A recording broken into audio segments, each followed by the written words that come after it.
tiresome, the environment remains conserved. I support the ban. Yeah, and DG is very happy about that. I see. But someone has posed the question to DG. Trial and error. Yeah. That's how they feel your body is operating. There are no alternatives before the ban.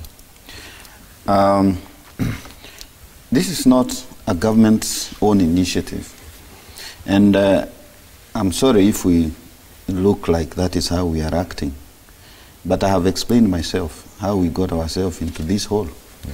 It's just because all the players were not playing game or ball. Mm-hmm. And therefore, if we had, if everyone was honest, we would not have found ourselves here. We would still be using the same bag then and now. That's all. It's about honesty. It's about honesty. Yeah. Okay. Okay. You've chuckled a little bit there. I want you to react. There were some other questions in those SMS that I'll come back to you for. But you can get a quick reaction from you. And you see it from the comments also. They are both sides of this story. One is there is a demand. That is, people need to carry things. That one is, we have grown our retail sector. Actually, if you read Vision 2030, one of the areas that was seen as growing is going to be retail. As we urbanize, people are going to live in cities, therefore they can't go to their backyard to pick sukumas. Yeah. They have to buy it somewhere and carry it home. So there is a need. So what business is doing is responding to a need, because people have to carry these things. And that's how businesses actually make money. They have to supply something that people want at a price that they can afford. So there is a need to carry things from place to place, to conserve things. And the plastic is one of the best materials for this purpose, because it is it's airtight, it's light.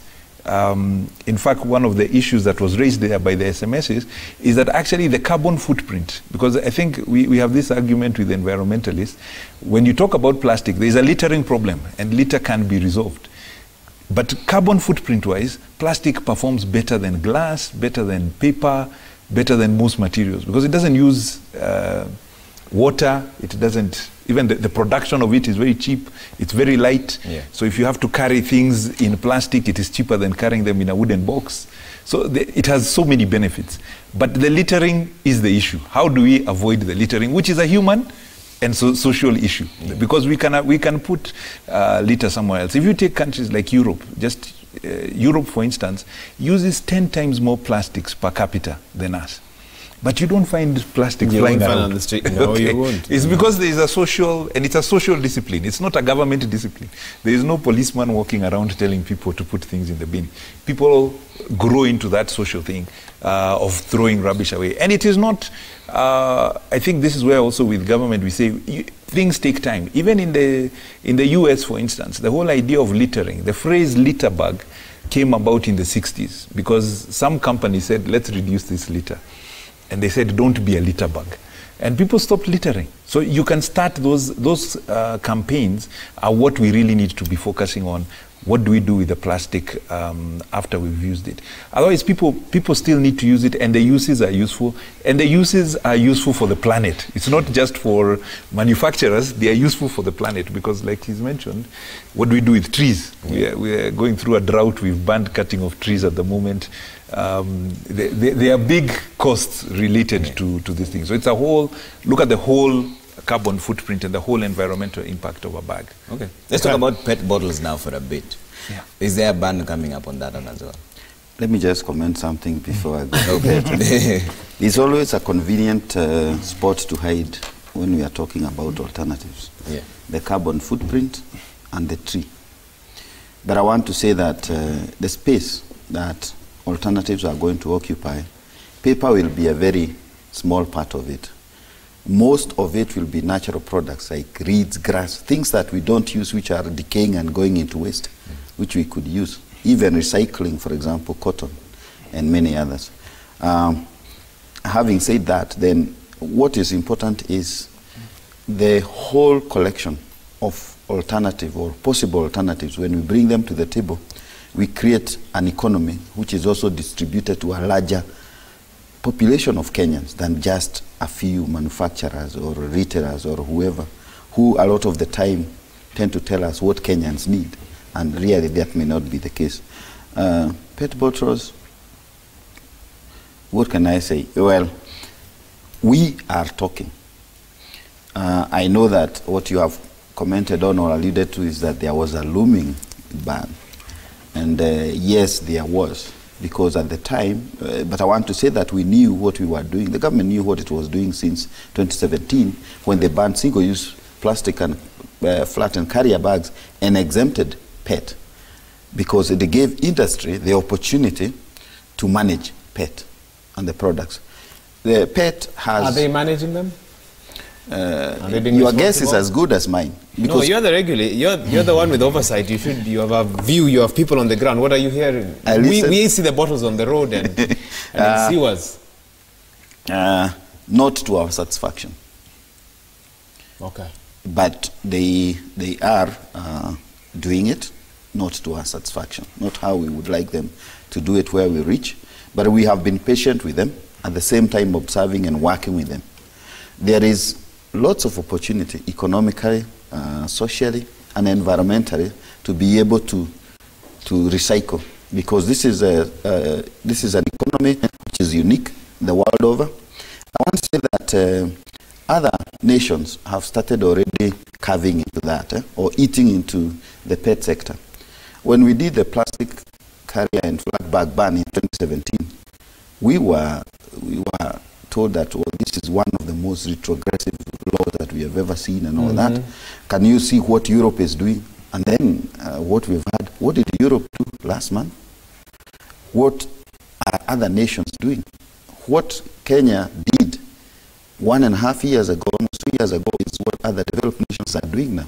So I think we need a bit of, and I always like to take this opportunity to thank Kenyans for giving us this opportunity to do this for them and for them accepting. So therefore, we are watching the space for PET bottles, and would like to see success or things to report, to call home about very soon, so that we can continue with our patients. DG is saying that they're not very happy yet. What is the plan?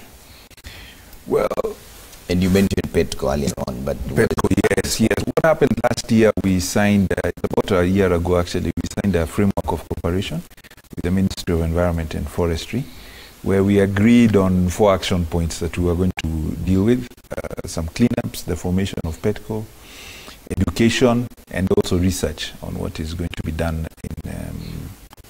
in the PET subsector. We have actually done a lot of what we were scheduled to do then. We've had some cleanup activities. We are running a competition with the Wildlife Club of Kenya to educate the youth on these issues. And like I said earlier, the company PETCO has been formed and people are subscribing to it, so that they pay in depending on how much PET they're using. Now, the story is not over, so they would agree with the DG NEMA. We still have a lot of PET littering. And this is let me say it's a social issue.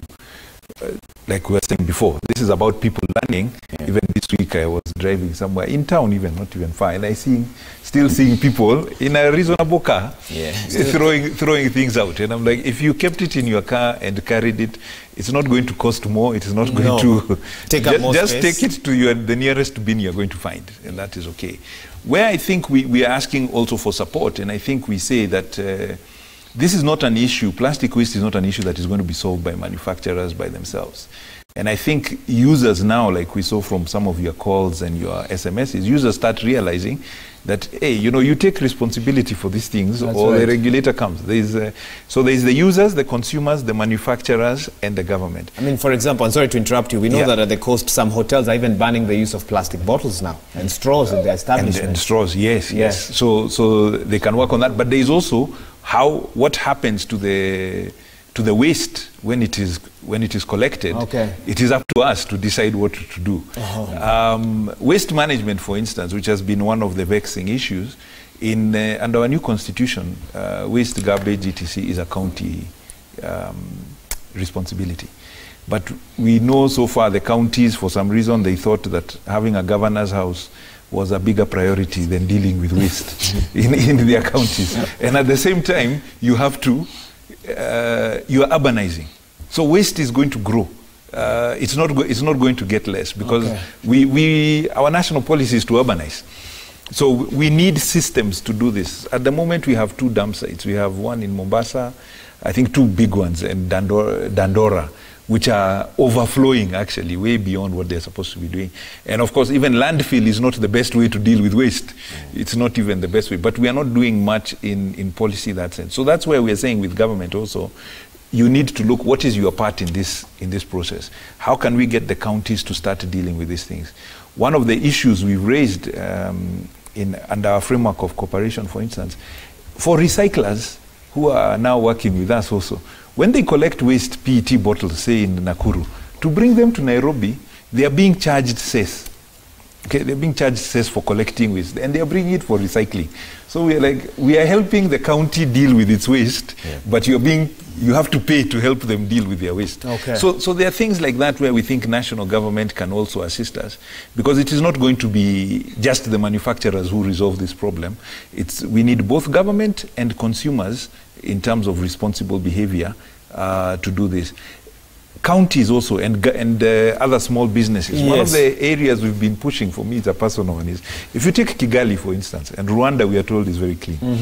To get a business operating license, you must have a bin in your premises. So if you have a kiosk that sells cakes and soda and sweets, you should have a bin outside, because this thing is going to be, somebody eats it there, he has to throw it somewhere. Take responsibility. Take responsibility for that. So I don't understand why even the counties, it's a very easy thing for the counties to say, I give you a license, when I inspect, I want to see where is the bin, where are you collecting this waste, where are you putting together? Fair point. So that it comes together. Yeah. Thank you, Muchai, for that. And of course, we are about to take another short